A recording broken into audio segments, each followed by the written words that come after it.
Da demanda, equação de Slutsky e efeito preço puro de Becker. Por mim, Zinho.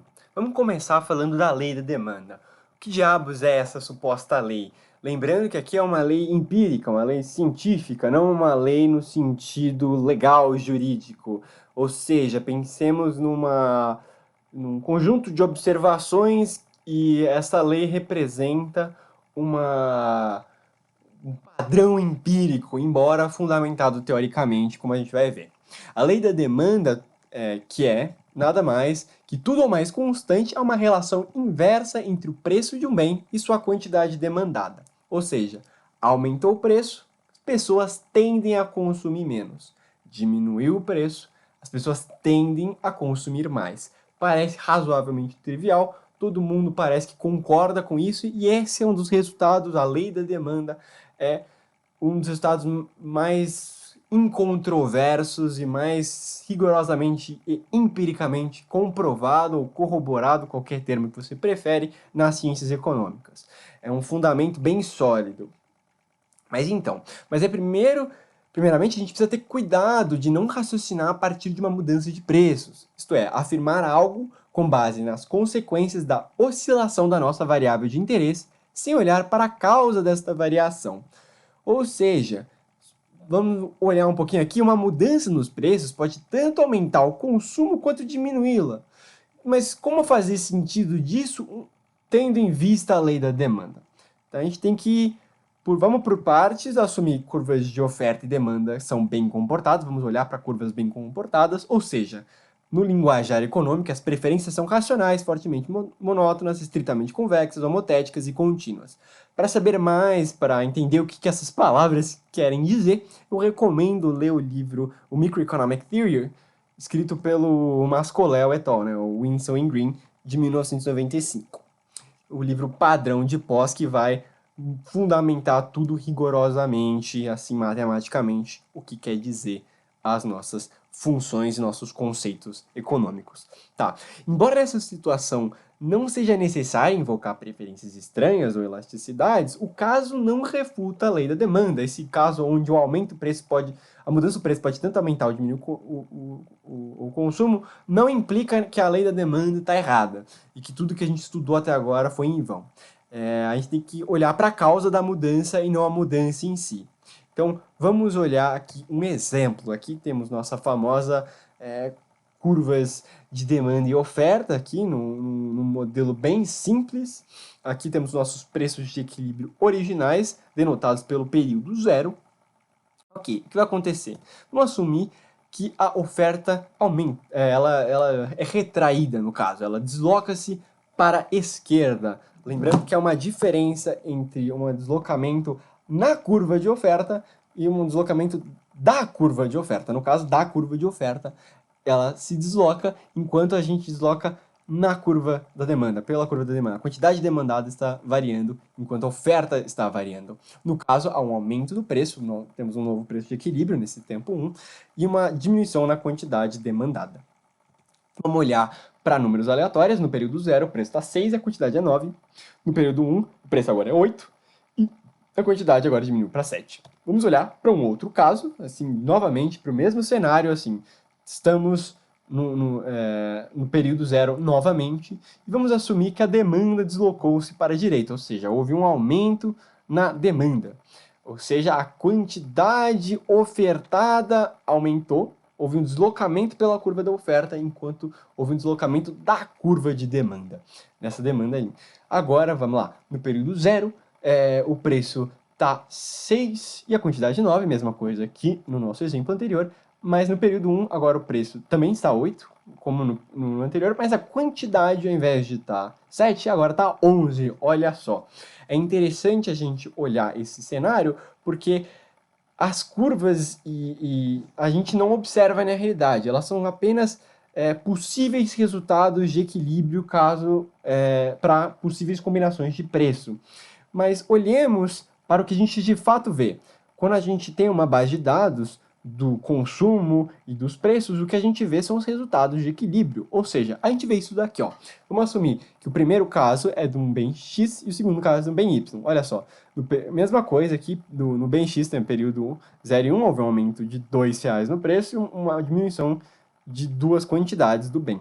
Agora, para o bem Y, da variação do período 0 a 1, aumento de 2 unidades monetárias e um aumento também de 2 unidades do bem.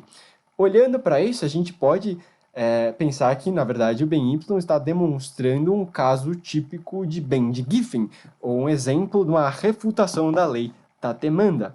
Mas lembremos, a gente não pode só olhar para os preços de equilíbrio, a gente tem que olhar para as causas das mudanças, a gente tem que pensar em termos das curvas, que são os possíveis resultados para os preços. Tá, e como se deriva a demanda e a oferta? Temos dois jeitos de derivar a demanda que chegam em respostas um pouco diferentes, mas que no equilíbrio, ou seja, no ponto ótimo, naquilo que a gente vê nos dados, eles têm que bater. A demanda marshalliana, que é um problema de maximização da utilidade, sujeita a restrição. No caso aqui, eu estou só considerando o bem X, mas eu estou pensando o bem X como um vetor de preços. Então, na verdade, aqui embaixo do max devia ser X maior ou igual a zero. Mas, de qualquer forma, o problema em questão, que eu vou representar graficamente logo em seguida, quando a gente resolve matematicamente, nas condições de primeira ordem, a gente chega que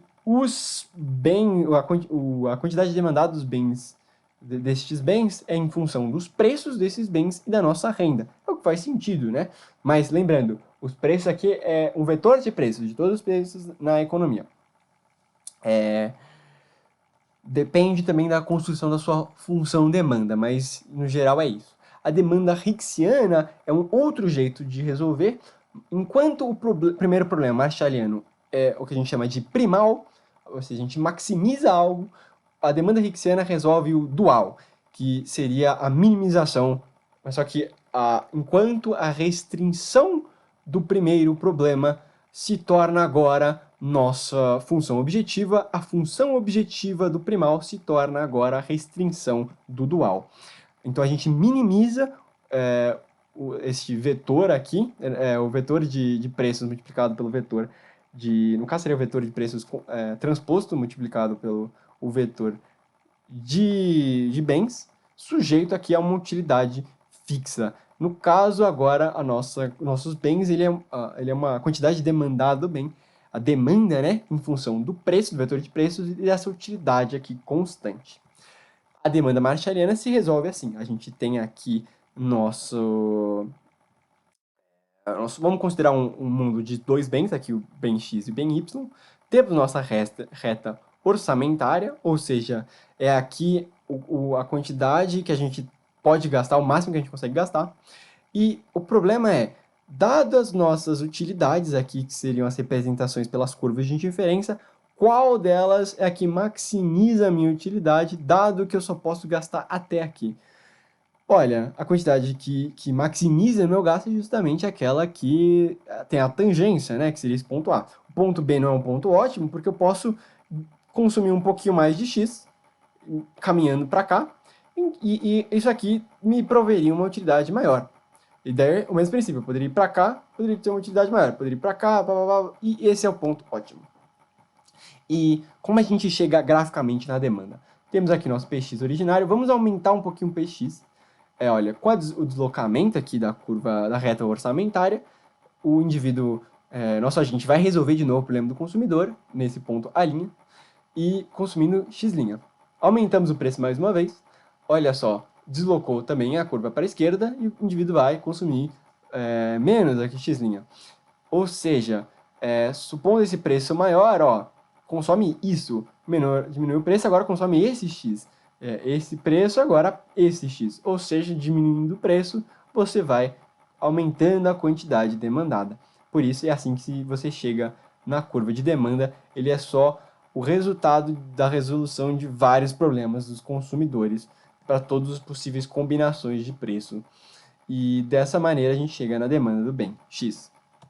A demanda Hicksiana, a gente fixa a nossa utilidade, essa curva de indiferença vermelhinha qualquer, e a gente tem aqui nossas retas orçamentárias, a gente vai puxando até chegar num ponto de tangência, né? É o ponto que nos provê chega nessa utilidade e que minimiza a nossa renda, nossa reta orçamentária, no caso, que é justamente este ponto aqui.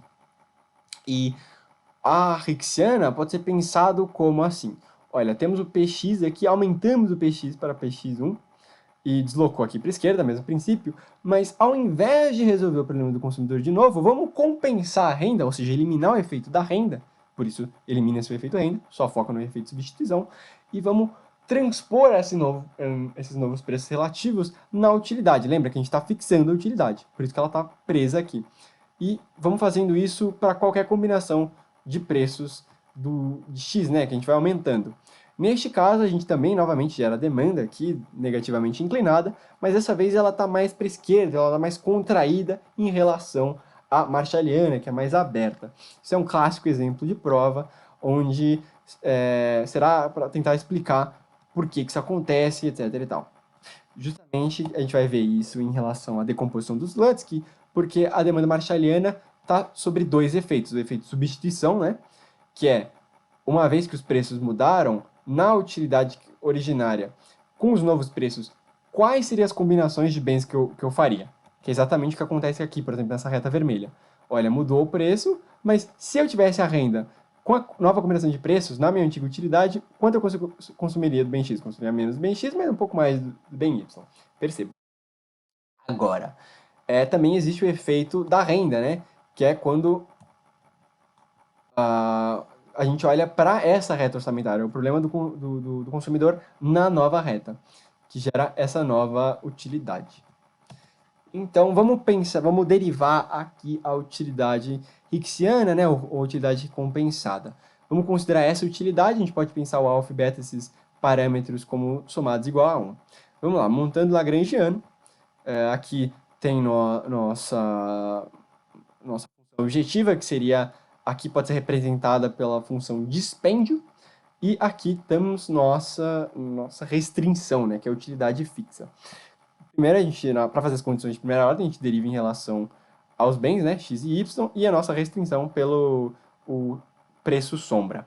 No caso em específico, eu vou isolar o lambda de modo a poder igualar eles, e ele vai ter que ser maior do que zero por uma questão de cálculo. A gente não precisa derivar isso agora, mas se você fazer as condições de segunda ordem e tudo mais, fazer os multiplicadores de Lagrange direitinho, você vai chegar no resultado que o preço sombra tem que ser maior que zero. Por isso que a gente pode interpretar ele como um preço, justamente porque ele vai ser maior do que zero.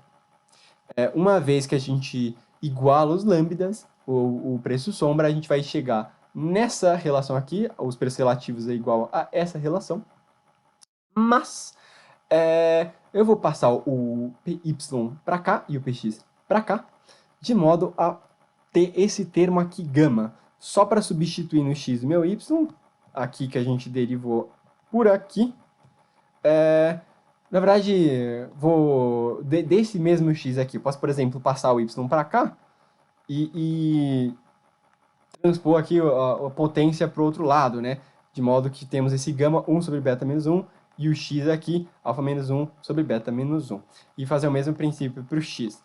E a partir dessas novas equações do y do x, plugar aqui na restrição e chegar de fato na nossa utilidade. Quando a gente substitui aqui, quando a gente isola o x, a gente vai chegar nessa relação aqui. E quando a gente isola o y, a gente vai chegar nessa relação aqui. Essencialmente, o que importa, indiferente ao fato dos termos aqui, desses trambolhos, o que importa ele é função da utilidade dos preços relativos. Ou seja, então, genericamente, no equilíbrio, o xi, né, o bem xi, vai ser uma função do preço, do vetor de preços e da utilidade. Então, agora, entremos na equação de Slutsky no efeito preço puro de Becker. Vamos lá. Tendo as demandas marshallianas e hixianas, para chegar na equação de Slutsky, é preciso saber de alguns termos de equações. Comecemos com a função dispêndio, que a gente já falou, né, que é justamente a função objetiva do dual, que seria mas vamos considerar como as variáveis independentes as quantidades ótimas da demanda hixiana, ou seja, ao resolver essas demandas aqui, resolvemos o problema do consumidor Hicksiano, né? Minimizamos nosso dispêndio aqui. Chegamos no x e no y que minimiza em função da nossa utilidade. Nisso vamos chegar nessa expressão aqui. Onde o x e o y aqui, ó, denotados por esse asterisco, é que eles estão no ótimo, assim, foi resolvido o problema. Vamos chamar essa função de dispêndio de função de dispêndio minimizada, porque a gente chegamos na resposta ótima. No ótimo também, a quantidade demandada, segundo a demanda marshalliana, é a mesma que a demanda hicksiana. Ou seja, independente da gente focar a utilidade, da gente maximizar ou minimizar, a resposta tem que ser a mesma. Assim, não é porque você maximiza, você chega numa resposta, minimiza, chega em outra resposta. Tem que ser a mesma. Por isso, o primal e o dual, eles têm que chegar no mesmo resultado. Porque, se são uma função demanda, a função demanda tem que representar, chegar no mesmo resultado. Assim, são representações diferentes para uma mesma resposta. Então, no ótimo, a gente sabe que a renda, né, a renda aqui da restrição do primal, vai ser igual ao dispêndio, né, a função dispêndio, que é a função objetivo do dual. Assim como as quantidades demandadas, como eu disse, tem que ser igual. Então, aqui a compensada, né, podia ser H de hicksiana, e aqui a M de marshalliana. Ó. As duas são função do preço, da utilidade aqui e da renda. Lembrando que, olha, como no ótimo esse I é igual a isso aqui, a gente pode só plugar ele aqui. Que é exatamente o que eu vou fazer agora. Olha só, substituir o I pela nossa função dispêndio. Portanto, tanto o x compensado quanto o x marshalliano são em funções do preço e das utilidades. E como a utilidade é uma coisa fixa, a gente pode pensar só em preços. Então é tudo função dos preços, que é o que importa no final. A demanda é tudo função dos preços relativos. Para chegar na famosa equação de Slutsky, é preciso saber também algumas expressões. Quando a gente deriva a função dispêndio minimizada, a gente chega nas demandas compensadas. Lembra? Porque se a função dispêndio minimizada é em função da quantidade de bens no ótimo, né, nas demandas hicksianas minimizadas, então se a gente deriva aqui em termos de um bem tipo px, a gente vai chegar no x estrela, que é a nossa demanda pelo bem x hicksiana. Outra coisa, como eu já disse, a renda tem que ser igual à função dispêndio, e essa equação, essa igualdade tem que valer. A demanda compensada tem que ser igual à demanda marshalliana. Se a gente derivar em função essa expressão em termos de P de x, a gente vai chegar que a derivada da demanda compensada em termos de Px é igual a derivada da demanda marshalliana em termos de Px, mais a demanda, fazer a regra da cadeia, né? A derivada da demanda marshalliana em função da função dispêndio e a derivada da função dispêndio em termos de Px. A gente só está usando a regra da cadeia, né? A gente derivou aqui e para esse derivou em termos de E, para daí derivar o que está dentro, que é a derivada de E em termos de Px. A gente pode rearranjar esses termos de modo a fixar a marshalliana e passar isso aqui para lá. Então, temos aqui a derivada da demanda hicksiana menos a demanda marshalliana pela função dispêndio e da função dispêndio pelo P de x. Mas a gente sabe que essa derivada vai ser igual à demanda compensada. Por isso, a gente chega nessa expressão aqui, a demanda marshalliana, a derivada da demanda marshalliana pelo preço do bem x é igual à compensada em termos da mesma derivada, menos a demanda compensada multiplicada pela derivada da demanda marshalliana derivada pela renda, né? Eu troquei a função compensada aqui pela renda, porque no ótimo elas são a mesma coisa. Então, no ótimo a gente vai ter essa expressão bonitinha aqui. É tudo em função de x. A derivada de x, da quantidade demandada de x, por px, tem que ser igual à derivada da quantidade demandada do bem x em função da derivada do preço de x, fixando uma utilidade, menos a própria demanda do bem, né, que seria a compensada multiplicada pela derivada desse bem x em função da renda. Esta parte fica o efeito de substituição e esse aqui é o famoso efeito renda. Naturalmente, efeito renda porque a gente está considerando aqui a derivada em função da renda. E aqui é efeito de substituição porque a gente está fixando nossa utilidade. Portanto, é aquele problema hicksiano. Então, agora, uma vez que a gente tem essas expressões, vamos olhar o que elas querem dizer na prática. Vamos lá, vamos olhar para um bem normal. Bem normal seria a maior parte dos bens da nossa economia. Tá, vamos lá, vamos pensar numa economia com bens x e y, que possuem respectivamente px e py com preço. Portanto, o indivíduo possui a seguinte renda. e esse I aqui é igual a xpx mais ypy. Assim. Então, a quantidade total que você pode gastar tem que ser igual à quantidade total gasta. As quantidades escolhidas dos bens aqui neste problema do consumidor, então x é igual a xa, y é igual a yA. Aqui, representado graficamente bonitinho. Agora, vamos lá. Aumentamos o preço de P de x. Suponha que aumenta um preço do bem x, então P'x é maior do que Px. Como a gente está aqui olhando pela renda dividido por Px, aumentou a renda aqui, este agregado aqui fica menor. Então, a sua restrição orçamentária desloca para a esquerda. A gente vai considerar a priori que o preço do bem y está fixo. Então, a nossa nova renda orçamentária, nossa restrição orçamentária é essa daqui. Olha aqui. Então, dada a nova restrição orçamentária, a gente vai resolver novamente o problema do consumidor, escolhendo novas quantidades dos bens. Respectivamente, o x vai ser xb e o y vai ser yb. Então, aumentou a quantidade de y, diminuiu a quantidade de x, como se espera de uma demanda, como se espera da lei da demanda com aumentos de preços, que é exatamente o que acontece neste caso aqui. Então, vamos lá. O indivíduo com aumento de preços passa a consumir menos do bem X e possivelmente mais do bem Y, naturalmente. Isso aqui é só uma consequência gráfica, não necessariamente precisa ser o caso, mas para bens normal a tendência é justamente essa. Então, entretanto, de XA para XB, qual foi o efeito da mudança dos preços relativos e qual foi o efeito da mudança da renda em função da mudança dos preços? Afinal, há dois processos aqui, ó. Vamos lá. Houve uma diminuição na renda e uma mudança nos preços relativos, e uma mudança na renda por causa dos preços relativos. Então, para isso a gente precisa da decomposição de Slutz, que é aquilo que a gente já viu. É só uma aplicação dessa equação. Então, em termos gráficos, I'P'X é menor do que I'Px, ou seja, aquilo que eu consigo consumir em termos de Px diminuiu. Então, eu estou, em termos do bem X, mais pobre. Minha renda real é menor. Tá, então, como eu disse, portanto, se eu estou mais pobre em termos de bem X, eu vou consumir menos do bem X. E, naturalmente, porque eu sou mais pobre, eu vou também consumir menos do bem Y. Vamos lá. Comecemos com o seguinte experimento. Para saber o efeito que esse aumento tem, sem considerar os efeitos indiretos mediante da renda, este caso aqui, como eu comentei, temos que trazer a reta orçamentária, a nova reta orçamentária, para a curva de indiferença original, assim compensando os efeitos da renda. Por isso que eu chamo a demanda Hixiana de demanda compensada, porque ela faz esse efeito, ela compensa a renda e foca só nos preços relativos.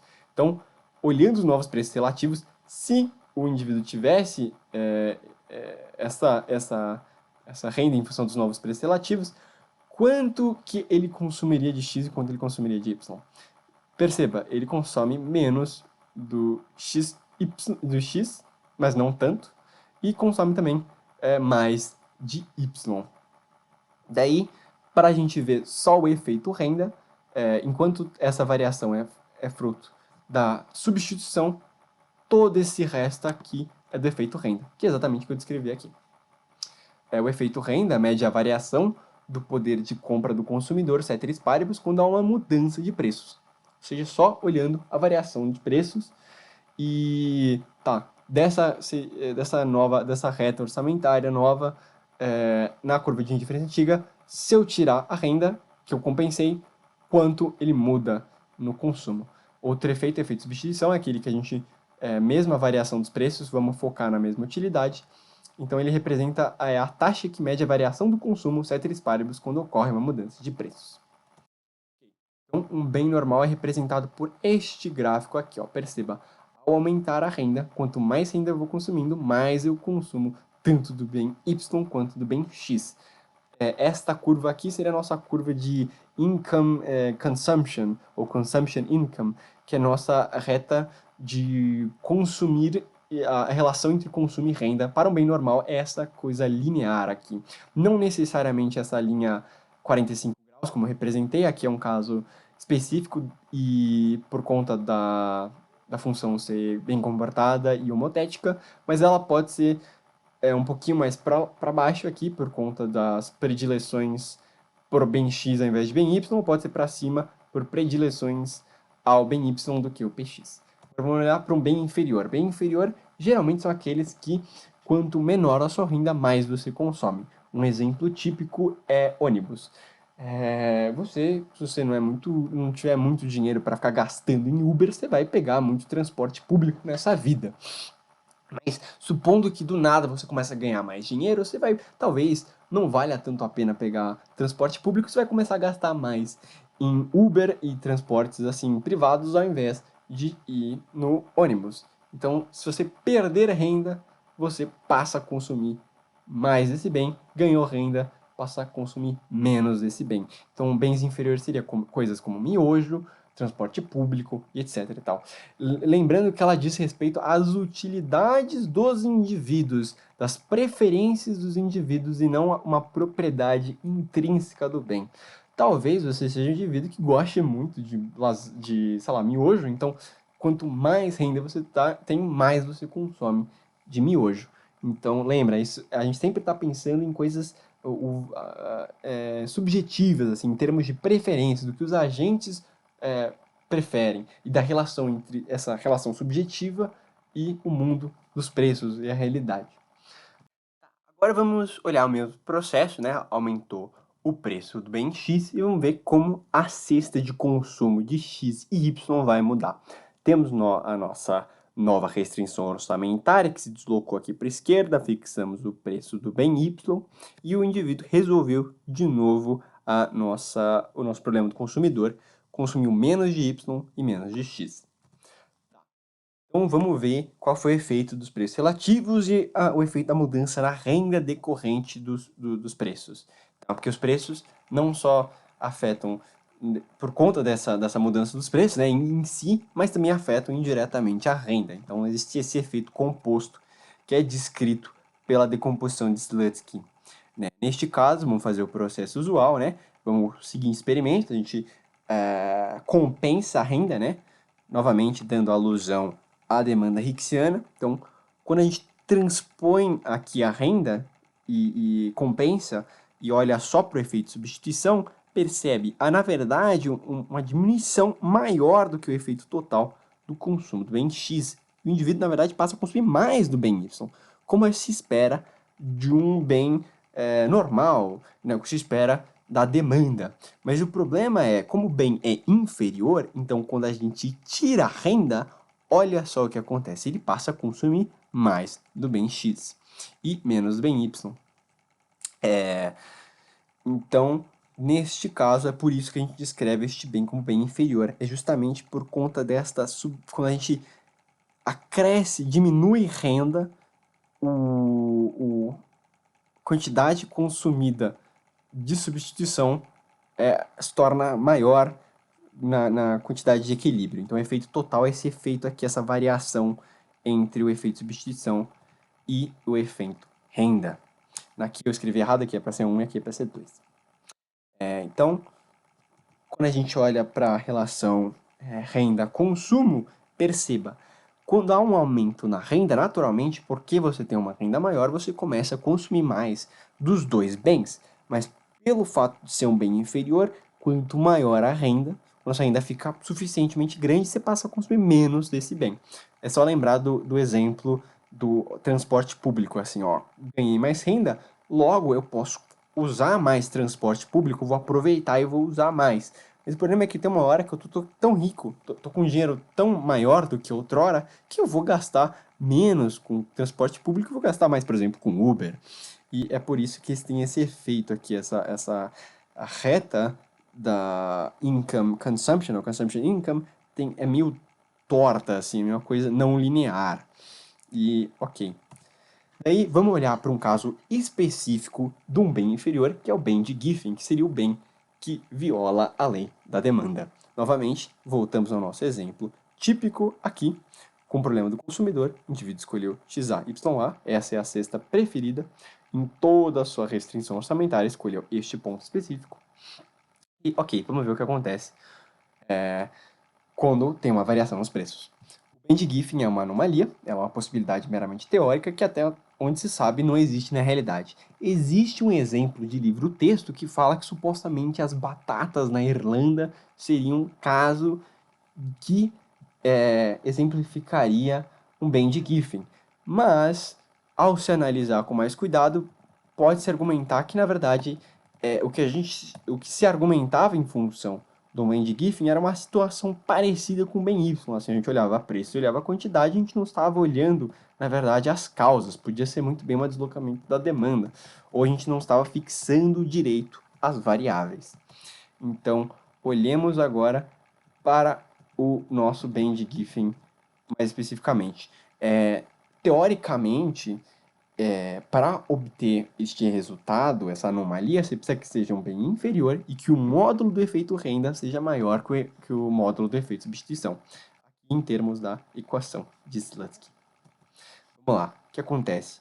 Então, temos nosso consumo A aqui, houve uma diminuição no preço, bem X, ele passa a consumir aqui B, olha só, deslocando para a direita e não para a esquerda. Quando a gente compensa a renda, o indivíduo passa para este ponto, ou seja, começa a consumir mais do bem Y e menos do bem X, como se espera naturalmente da alteração dos preços.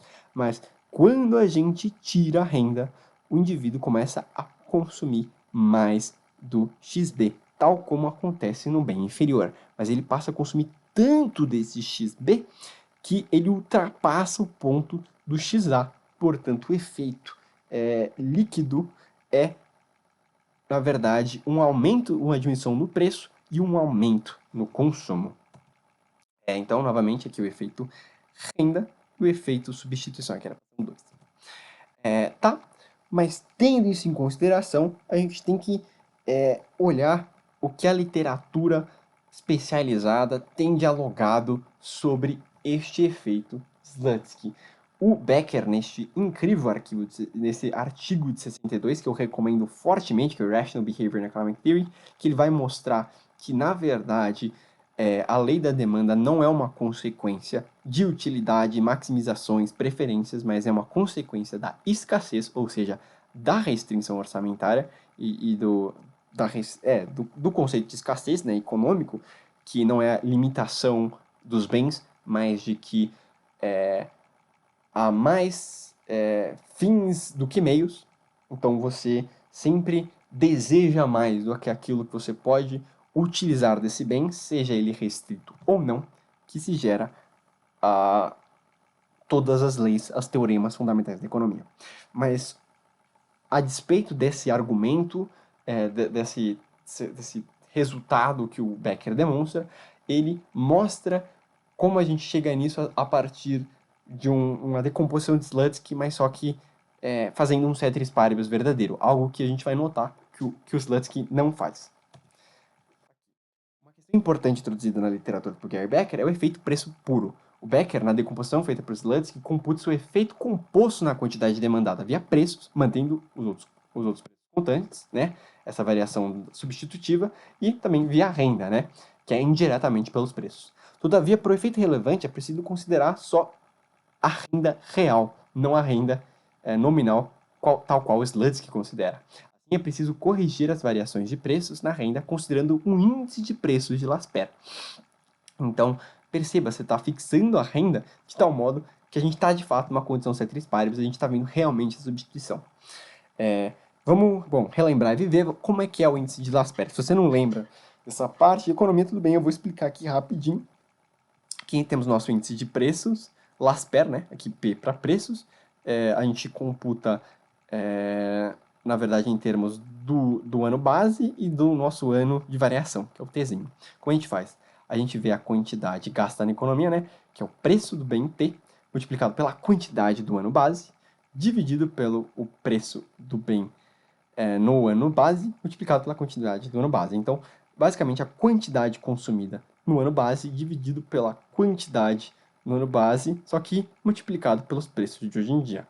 Ou seja, é como se a gente está vendo, se a gente estivesse consumindo a mesma coisa que a gente estava consumindo, com novos preços, é assim que a gente computa o índice de preços da economia. E a gente multiplica por 100 só para facilitar os números e a interpretação, para pensar em termos de variações, né? Variações percentuais. Então a gente geralmente multiplica por 100 para tornar mais simples. Então, vamos pegar um exemplo.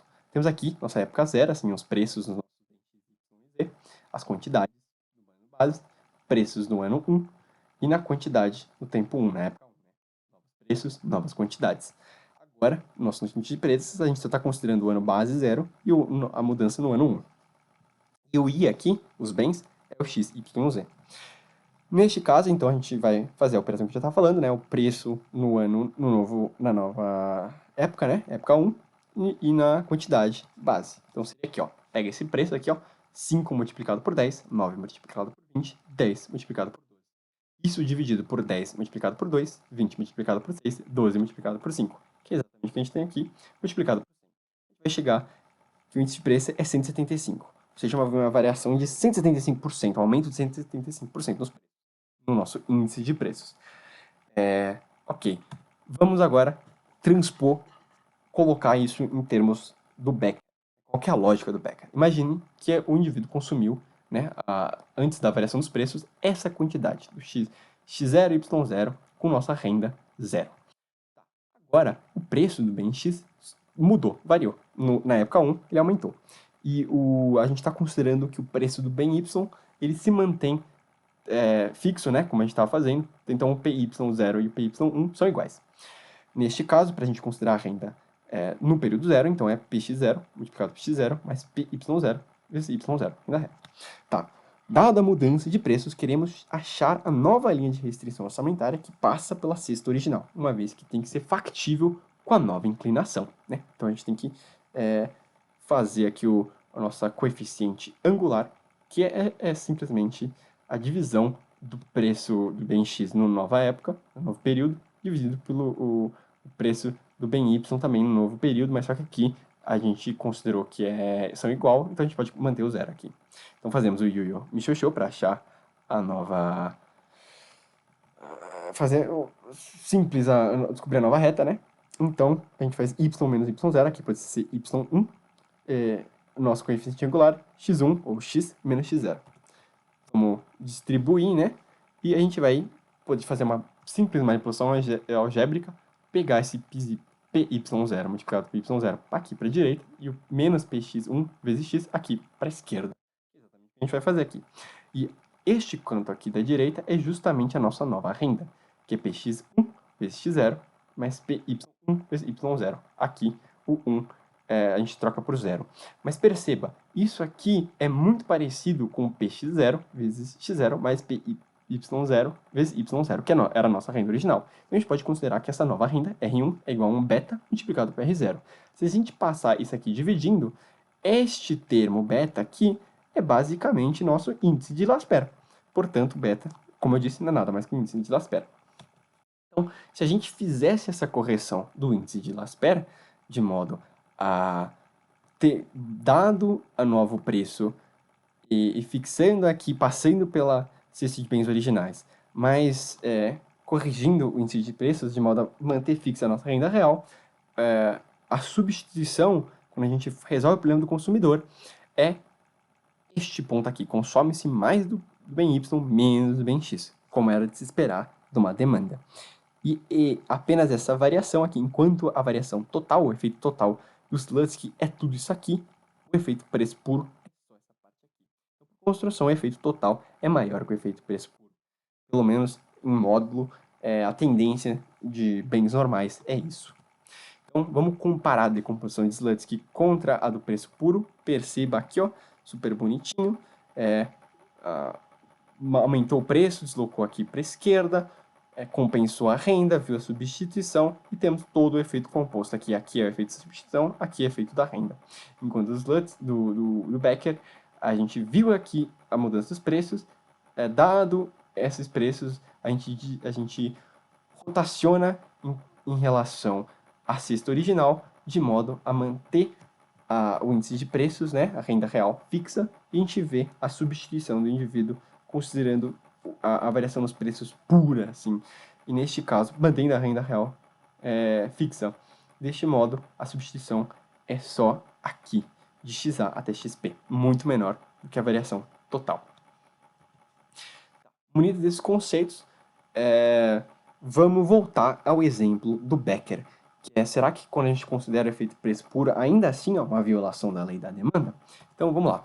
Vou pegar aqui um texto que eu vou deixar o link na descrição. Eu também recomendo um vídeo que eu vou também colocar na descrição, que é do professor Rodrigo Penalosa. Ele explica melhor essa parte do Becker. Mas vamos ler o texto. Esse texto diz respeito ao Bend-Giffin, onde o Penalosa vai mostrar os problemas deste conceito em relação a uma análise não muito cuidadosa da teoria microeconômica. Mas vamos lá. Em primeiro lugar, este comportamento de Giffin ocorre sob a condição de renda nominal constante, mas não a renda real, que é o que realmente deveria ser mantida constante para se isolar o efeito puro de uma variação de preço sobre a quantidade demandada. Gary Becker enfatizou esse ponto e mostra que a variação de preços deve vir acompanhada de uma correção da renda nominal pelo índice de preços de Lasper, para que a renda real fique constante. Esse fator de correção não é arbitrário, mas é precisamente aquele necessário para tornar factível novamente a cesta ótima antes da mudança de preços. Dessa forma, Gary Becker estabelece uma separação muito clara entre o efeito puro de uma variação de preços e o efeito composto. A derivada da demanda em relação ao preço não representa a lei da demanda, pois essa derivada mensura o efeito combinado da variação de preços com a variação da renda real. Assim, a decomposição de Slutsky do efeito preço entre o efeito substituição e o efeito renda é uma decomposição de um efeito composto, e, portanto, quando o efeito preço apresenta sinal positivo, como é o caso de Bend-Giffin, isso não representa uma violação da lei da demanda, pois esta deve mensurar o efeito puro da variação de preços, mantidos os demais preços constantes e a renda real constante também. Então, vamos olhar, olha só, temos aqui o mesmo gráfico do Bend-Giffin, houve um aumento de preços, agora a gente vai deixar a renda real fixa, uma vez que a gente rotaciona essa nova reta orçamentária de modo a tornar a cesta originais factível.